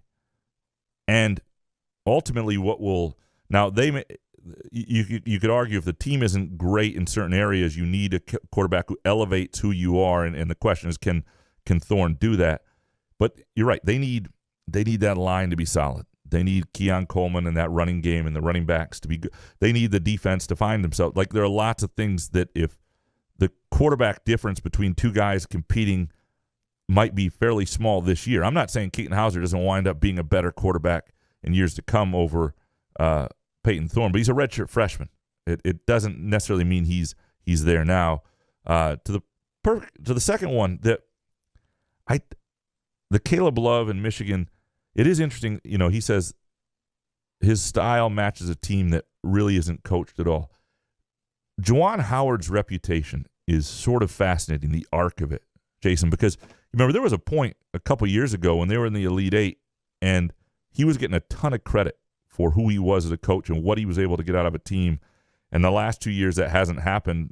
Really, the next 2 years of Hunter Dickinson and some point guard issues and other things, it's sort of weird to watch just how and I wonder what one good year for him would do in terms of changing that narrative. Sean Dillon next. What's Couch's favorite golf moment? Now, what's your favorite golf moment ever? Like a personal or like something I watched? I'll probably watch. I got to say the 2019, the Tiger winning the Masters was definitely, especially having money on it. And then everyone was thinking at that point, like, Tiger's absolutely done. I mean, obviously the car accident after that, but him winning that actually gave you hope that he was going to be around for another maybe 6-7 years and do stuff. But I just think the car accident's going to take him out of everything. That was thrilling, that 2019 one. It was pretty amazing. And I mean, you could go through top 10 Tiger moments you've witnessed, though. I mean, throughout the years. The first Phil Masters was pretty cool. And there are others that I'm sure I always hated really... Phil, though. Did you? Yeah. Phil grew on me, obviously, before the live thing, but which I don't really care about. But if you're a Tiger guy, he and Phil always had a thing, and Phil was called Hefty, and so when he won his Masters, I was like, yeah. I appreciate a guy called Hefty. Chris Eastlick next. Number 1, Graham thought I had sarcasm, but I truly do think Jim Salgado preaching communication will help. Our guys aren't that bad talent-wise. Communication breakdowns seem like the biggest issue. He's the new defensive backs coach for Michigan State. 2, I picked up my yard and landscape beds today and took the gas out of the snowblower. This probably means we're getting one last snow. Don't do it, Chris. 3, Graham is getting so loose with the Hopcat gift cards. Solari is going to ask a great question in a press conference, and Graham will shout, and that is our Hopcat question of the day. God, if God is real, that would be great. Bonus, after seeing his mental struggles in full swing, happy to see Brooks Koepka play good golf. Oh, man, that was almost Hopcat. Take gift card worthy. You would never do that, right? I don't think so, but you could have a real brain fart where all of a sudden you were just you'd spaced out and all of a sudden you shouted out. I mean, there's certain, like I did with the promo code that I got wrong earlier. You know what I mean? It's just you got a million things in your head and you shout it out. Let's hope that's not where things head. Some dude next. Number 1, a buddy of mine has a son that plays on the same basketball team as one of the Chris Illich's children. I understand he's a good guy. Your buddy must be loaded then. 2, Juwan Howard will be gone this summer. The whole charade there was just to play some college-level daddy ball. And 3, you guys have talked about a better time to start XFL, USFL, and ASSFL, whatever. ASFL. There is no good time for any of that shit. Football season is football season. Baseball season is baseball season. And basketball, hockey is the same. College football is the farm league and played in season. We'll be ready when it comes around. So this is I'm somebody who is totally in agreement with some dude. Like I'm very seasonal, and when it's time, it's time. Like I have a very strong recollection as a kid in the summer wanting to play catch and a buddy wanting to throw a football and me having zero interest. Like it was baseball season. Like it. Well, Couch dictated who played what. Anyway, it's baseball season, guys. Put that football down. I tried to watch a little of the XFL or USFL. I don't even know which one it was today. Yeah. And I just can't get there. And you're right. I don't know if it started in May, if I would be into it. I think it would have a better chance in the spring than starting right off it. But I don't. You need good players to watch. Yeah, and it's that simple. Why do these guys millions of dollars changing hands and they're still trying to do these dumb leagues? And we talk a lot about gambling, but you need more than gambling to make a league interesting, and you need to know the players and teams. There needs to be something else there to make you invested in doing it. You know, like, and I bet there is money to be made in the XFL if you really follow it. Because yeah. Everyone I respect in gambling or whatever, they talk about the XFL, and I just can't take it seriously. I'm like, I just don't care. I think Juwan Howard also still has another kid on the team for a little while, right? I mean, I don't think I can't imagine Juwan Howard's gone this summer. Paulie Show next. My turn to host Cousins Weekend. A dozen will visit from the east side on the weekend. This weekend? One asked, what's the dress code? We're going with Lansing Leisure. How would you describe Lansing Leisure attire?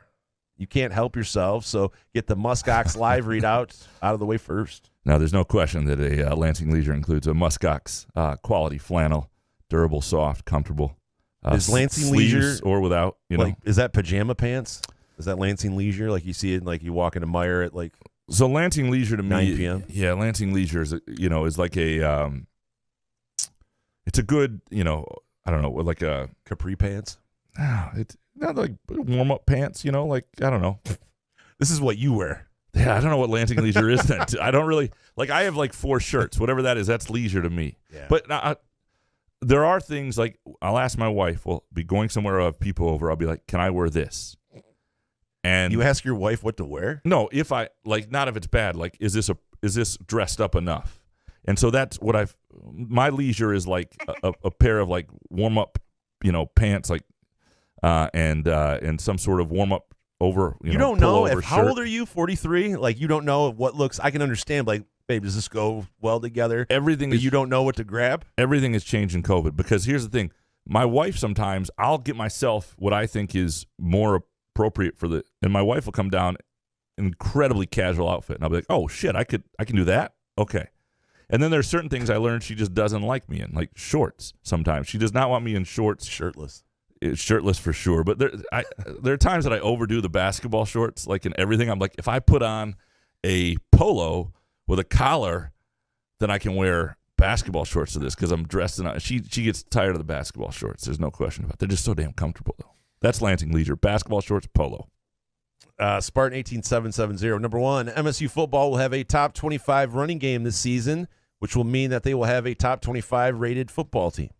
2, it's amazing that SEC schools can still recruit black students and athletes after what happened this week in the Tennessee state capitol. And 3, Michigan Twitter throwing shade at Ohio State's QBs is like a 40-year-old virgin mocking Hugh Hefner for having sex with 18 to 20-year-old women. If I were recruiting in the Big Ten, I've said this before now, but I mean, I would recruit dirty against the SEC, and it would be, I would just basically say, look, the fans in the stands, they don't want you dating their daughters. They don't really want you there. They just want you to be their entertainment. And I would use all sorts of terminology. It would get to the point that I would make them feel so uncomfortable when they stepped on any of those campuses.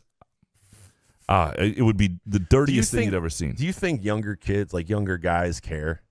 I think their parents. I mean, like there's might. some do, but you know what I mean. Like I just feel like if you're going to be beloved. If you play for a university and 100%. do play well, 147%. Like if you date my daughter, if you wind up, if you're on Auburn's campus as a black football player, you're going to have a great life. But some of those things I said may still hold true, and I would try to, in recruiting, needle that through. Shep, next. Number one, Couch, you're killing me. 75% of your response to my Twitter question about MSU's 9th place football recruiting budget was about Joey Hauser and Tyson Walker's NIL deals. 2, you said Tucker knows what it takes to be elite, and MSU has given him everything he's asked for. You honestly think he's asked for or is okay with a 9th place budget in the country. 3, I'm getting really concerned that MSU is not putting the resources required behind Tucker for recruiting. Need a top 3 budget in the Big Ten and bigger NIL commitments, including paying recruits to commit. If not, we have to accept being Iowa and Wisconsin. So let me ask you this. This is what we don't know about the budget, and I need to look more into this because I don't really understand exactly what is counted in the budget. For example, what Mel Tucker at one point basically said to Alan Haller was, we need the ability to fly around, to get to private planes, allow us to get to see a kid and get back and do things efficiently, and other than commercial flights, right? Which you're going on other people's time, and if you're trying to maximize who you are, private planes matter, and they do a lot of social media posts with the coaches in private planes. They went, from what I understand, those are donor-driven things. Those are boosters who have planes. That's not them part of their athletic or recruiting budget, football budget, going and purchasing that. So that may not count here in the recruiting budget, and yet it's absolutely an advantage. Whereas somewhere else, that may be part of the recruiting budget. Maybe it is to some degree. Like, that's what I mean. I don't think this is apples to apples entirely. I don't know. They have tried to, from what I understand, at least early on, they tried to meet all the requests of what Tucker felt was important for them to recruit to the level they needed to recruit. And there may be levels that they're not. But at this point, any recruiting money that's not put in NIL, to me, is a fucking waste anyway, beyond what they're doing already. You want things that look, you want the experience. You want your coaches to be able to do it efficiently. You want the campus and football facilities to look like a place that they want to be. You want to make their travel convenient and easy and feel luxurious. And then you want to have NIL. Anything else is over the top of waste. Couch on fire next. Number one, betting on Spieth is like betting on a roller coaster. It's pretty good. 2, women's golf needs to fix their scheduling to grow. 3, finally watch The Last Dance. Lesson for youngsters. Find something that really motivates you, even if you have to make it up. MJ and Isaiah are not that different. Last Dance is incredible. That was a fun stretch of the pandemic when it was like every Sunday night, Last Dance. Oh, yeah. The women's golf needs stars. They need people we care about watching. Like, I don't know if I can name a single women's golfer right now. Try. And I used to be able to do it. Like, they just haven't. I don't Nancy think Lopez. Okay. I don't think they market it that well. Annika Sorenstam. Somebody, right. This is who I know them. They haven't been playing in a while. Siri Pak. Is she still on the tour? I don't know. There you go. People like us, we're reachable. Right? Where are the players? I mean, what stars are we missing? I mean, Michelle. Well, they've talked about before that they've had a bit of an issue with the number of like Koreans and people who they feel like Americans don't. The women's tour is flooded with foreign players, which Americans don't necessarily. They don't want to be your favorite golfer. A star. Like, I don't know if people really care where you come from. I just think it has to be. You got to be marketable and interesting. And a lot of the Asian players, are they personable? Is it something people want to watch? I think people would watch women's golf. Yeah, no doubt. It used to be there's an LPGA event. There's one right now down at the at Firekeepers, right? Firekeepers host one. They got, and we used to have one here in Lansing, in East Lansing. Big deal events, and they were really cool. And I just don't think it's marketed very well. Couch on Fire. Well, no. Jay Riemenschneider. Number one, I know it was published, but don't know if I can fully believe those college football recruiting expenses. Ohio State is way down the list, and I got to believe they spend more than that on recruiting. 2, in the last 5 years, Michigan men's athletics has been to a Final Four, a College World Series, 2 college football playoffs, and 3 Frozen Fours, and the damning part is no titles from any of it. It is hard as hell to be the last one standing. And 3, a blue blood has to have some longevity. MSU, Villanova, and UConn, what is that word? Are exactly. Sorry, that's my bad. Very exactly. That's in my edit. What you said, Graham, elite basketball programs, not true blue bloods, because they've all been doing big things for 30 to 40 years, not 70 or 80 years like the teams we all know to be true blue bloods. These are good from Jay. Couple things. One, yeah, I mean, the thing on Michigan athletics and the lack of championships, and championships can be the goal, but they can't be the standard, because ultimately there's just too many sports are single elimination where one bounce goes a certain way. We just saw this, people taking shots at Big Ten hockey. Minnesota was the best freaking team in college hockey by a ways. There were multiple teams in the Frozen Four. And college hockey is stupidly a single elimination sport, despite it being a sport where one bounce can beat you. And but there's a lot of that in college athletics, and it takes a lot of luck to win titles. Michigan State got to play. Look at Michigan State basketball, for example. The year they win it, Kenyon Martin for Cincinnati gets hurt. That takes out probably the best team in the country before the tournament, really. And then they play in Detroit, and I don't think they beat Iowa State if that's not in Detroit in the regional. Other years, they've had things go against them. They've had bad luck. It takes luck. You can have the team. And so what you do is you just have to build a program that gives you that opportunity time and time again. And I think Michigan's done that in a number of sports. And I think ultimately Michigan State, one of the things you're seeing right now is and some of their non-revs are trying to get to a place where they're more competitive in those sports, for sure. And to the recruiting rankings, recruiting expenses in college football. Again, this is a good point. Ohio State down the list.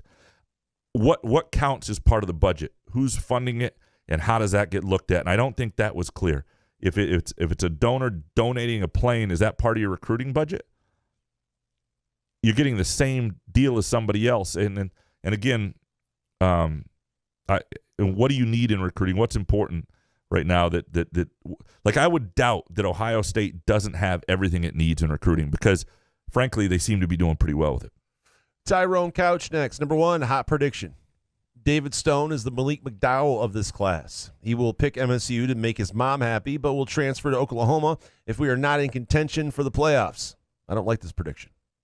2, the Tigers will set an all-time record for most losses this year, and I will keep watching in hopes that they will win, which they won't. 3, I will be late to my mother's house for Easter today, but I will blame traffic. They will believe me. In actuality, it will be traffic and coffee stops at my insistent avoidance of family drama.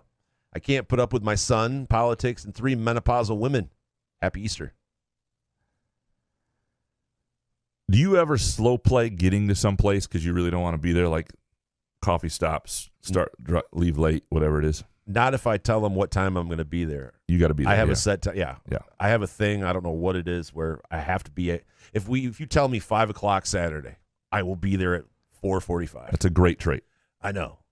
I was hoping it would rub off on you at some point in the years we've been doing the show. No, but like I feel like if I'm gonna dread it, I just want to do it. Let's just go get it over with and leave. Yeah. No, do an Irish goodbye. Start the car. There are definitely things you don't want to go to, and if you don't really have a set time, like it's a thing you're supposed to show up between then and then, you slow play it. But I don't want to go into like anything, to be honest with you. It just like no offense to a lot of people. You don't want to go. I enjoy being at home, smoking weed, watching TV. Yeah, no, it's it's so if you see me come somewhere, believe me, it's high priority. Skymint is better than friends. That's there's a slogan. Yeah, Skymint. T, make that shirt. Skymint, better than friends. Well, speaking of Treese, weekend highlights. Oh boy. Number one, the most disappointing commercial with Jeter and Tebow for Subway. Never remember who is second because I'm always pissed I fell for it again. And the second one, I can't believe I was a total Karen at Jimmy John's asking for tuna in a cup and then tipping with a handful of quarters. All right, I need more. What happened? Jimmy John's. Treese. I was at home and Treese was on her way home. She goes, "Do you want Jimmy John's?" I go, "Yeah, I'll take a number 3." Left it at that. She comes home, and now there's a half-hour drive because Ovid, it's a long way. It's a half hour, and so she thought, because I have complained that it does get soggy if you do leave it out, and I'm mostly talking about Subway because I do like Jimmy John's. Anyway, she decided just to go rogue and ask. I did not ask for this. She asked the Jimmy John's cashier if she could get a cup with the tuna in it. Instead of having it in the sandwich already. Yes. Okay. And the bread by itself, and then the cup. By the way, really nice, but I was mortified. I never would do that. I was ordering it thinking, okay, it's going to be, half hour. It's going to be a little soggy, big deal. And then I'm like, why did you do that? And she's like, yeah, then I tipped him with a handful of quarters. And I'm That's like, the worst. Money's money, but, it's like. And the Jeter, the Subway commercial where I've been fooled by it as well. You see Jeter's like, oh, this was the greatest team I've ever been on. I was like waiting for the ESPN 30 for 30 shit. Yeah. It is, and it's stupid-ass Subway. That is a story we're telling, by the way, presented by our friends Midtown Brewing Company, 402 South Washington Avenue in downtown Lansing. Great place for a beer after work, a date night, lunch with a colleague. Fantastic menu. Go to midtownbrewing.net to check it out. One of my favorite places to hang. It really is just a great vibe, great character to it, great menu. By the way, I was mortified when she told me that because I worked at Jimmy John's like 15 years ago, and I couldn't imagine what we would talk about after she left asking for fucking tuna in a cup. I mean, my wife's adorable. I love her to death, but Jesus. Ken Chu, number one, MSU versus Marquette Hoops in Minnesota, Quinnipiac hockey were the two best tournament games this championship season. 2, the Stanley Cup is the best championship series in professional sports. And 3, just go ahead and tailgate for spring football and see if anyone stops you. We did it a few years ago. You probably get away with it most places, I'm guessing. Respect, Ken. Yeah. Glad you did. I mean, what are they going to do? Are they going to close up your shop and handcuff you? And a few years ago, we did, this is back when James Edwards was still in town, and he had to go with me, and the Journal was still doing a lot of these promotional giveaway type deals, and I had to set up a tent and stand outside of the spring game beforehand. Holy shit! How many years ago was this? James was around. We're talking like 2016, 15, right in that range. It was a while ago. Did you get a lot of people? Or yeah, a lot of people came by. I mean, it was. But we went through the university. I remember you did want. So I feel like if you just pretended you were doing something like that, I don't know. It would be interesting to see what you could get away with.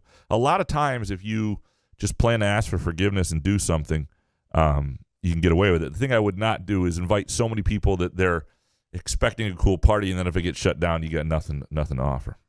Clint Bainey next. Number 1, stop the 6 fouls and hoops bullshit talk. What? 1 ball. It's part of the game, and it's what makes basketball unique and strategic in nature. Build a bench to be able to endure players fouling out with 5. Stop whining about it, millennials. The game is not even physical in nature anymore. Every team passes it 2 to 3 times and then chucks up a 3-point shot. 2, move the 3-point line in college to the pro line. That's a legit request. And 3, Cal Halliday will be the first team All-American this fall. 1 ball Bainey bonus take. I really appreciate this show and its listeners. Happy Easter. We appreciate you, 1 ball. Hey, you threw us with this number 1, though. Yeah, I love you, man. We agree on a lot, but this.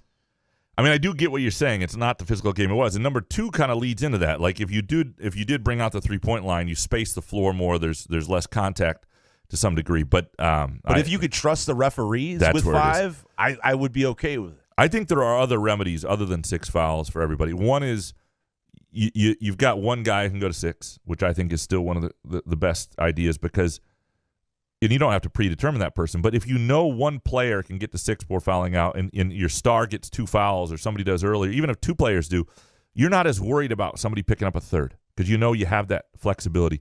The other big one is, at halftime, you're able to review questionable calls, and you wouldn't take away the free throws, you wouldn't take anything, but you'd take the fouls off the ledger, so to speak, for bad calls. If you could fix bad calls with reviews that didn't slow the game, you could even do them during media timeouts in the second half. You get a bad call, you could, doesn't change the free throws, doesn't change any of that, but during those timeouts, you could, challenge a call or have those calls looked at, and if and get that reversed. DMB next. Number 1, the USA Today article on Michigan actually portrayed Harbaugh in a positive light. Sad story and a broken system, but he did more than most would have. 2, I feel like a dirtbag for defending Harbaugh. Speaking of dirtbags, another national writer doing the job of the #Blue Wall. And 3, speaking of the blue wall, Couch should get his blue wall tattoo on his ass, which is fitting for how shitty the journalists are covering that beat. Insert Couch spin zone. I'm not gonna you know how I feel. Oh shit! How about you color your hair blue instead of the tattoo? I could do something with that. There's no doubt that story would have been better off, done by the Free Per News, and they do so. I mean, no, I think it's good for the USA Today.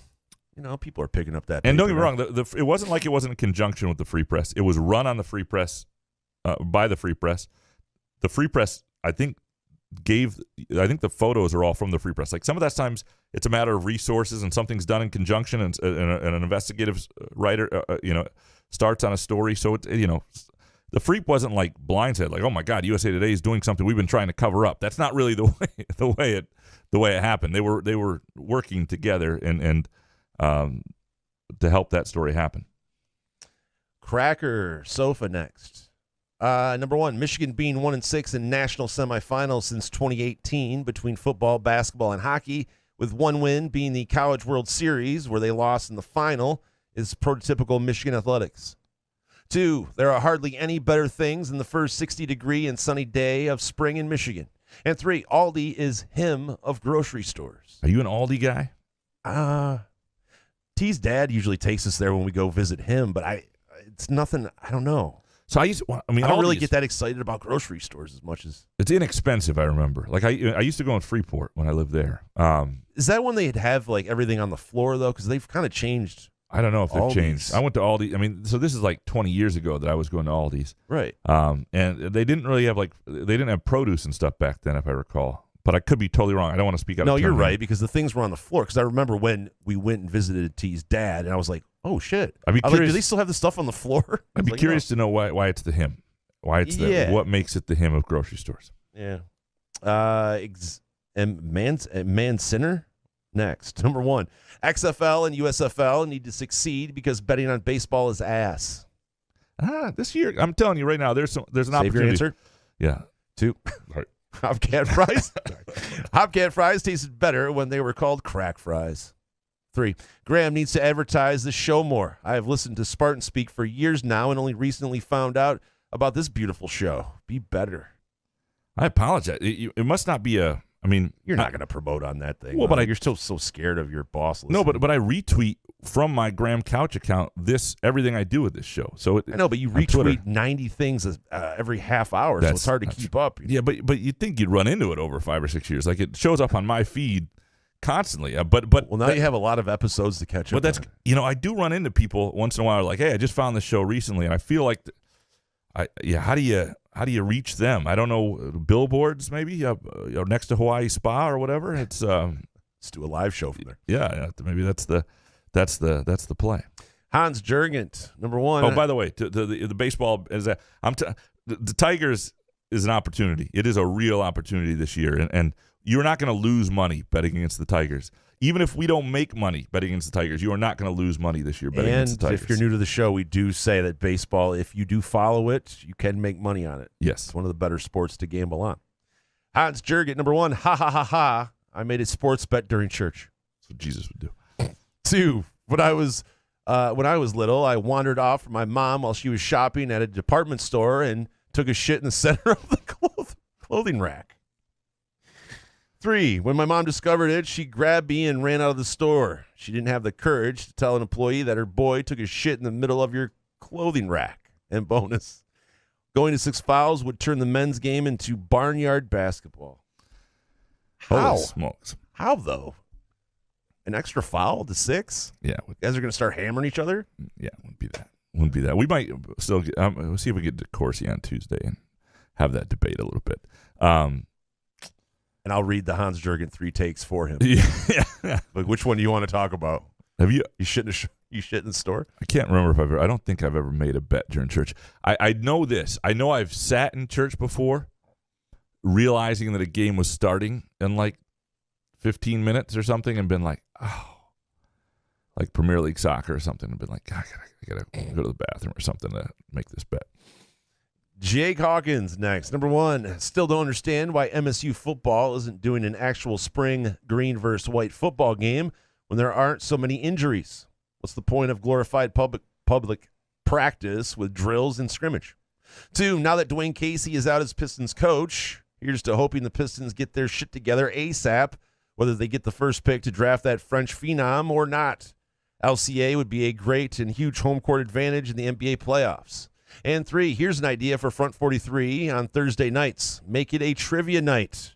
I'd be more than happy to step in and be the host. See, the thing Fuck yes. Let's start this. No. Yeah. They don't need Front it. 43 trivia nights with Jake, Hawk? This is why it's not going to happen. 1, Front 43 and Cask & Company is doing really well, and I think... Wait, so what are you saying about the Hawk doing trivia night? No problem with the Hawk doing trivia. I think it would be amazing. I would absolutely go to any place that the Hawk was doing trivia. Mm-hmm.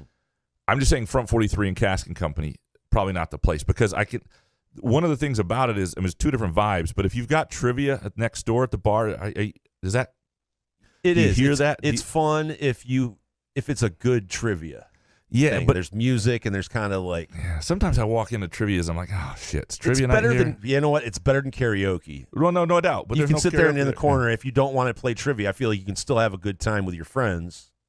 Yeah. I'm sorry, the Hawk hosting this. I would absolutely, I would 100% be there, Jake. I'm with you. Let's get you equipment, bro. We'll fix that in post. All right, jerk guy. Lastly, number 1, Illich needs to sell the Tigers and Red Wings. 2, Spartan need to wear neons and blackouts this year.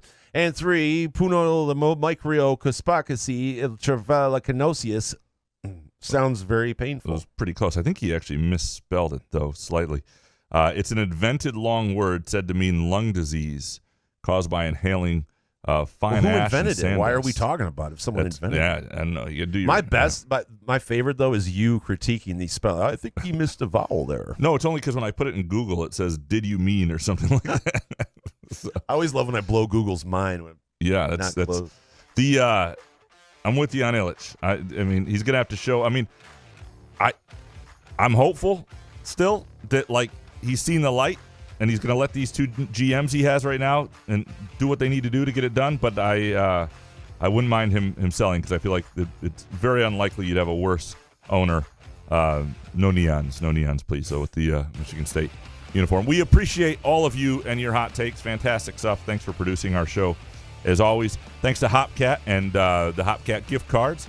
And thanks to Muskox. Go to gomuskox.com/spring for their spring flannel collection. And if you want your sleeves cut off, I will do that for you.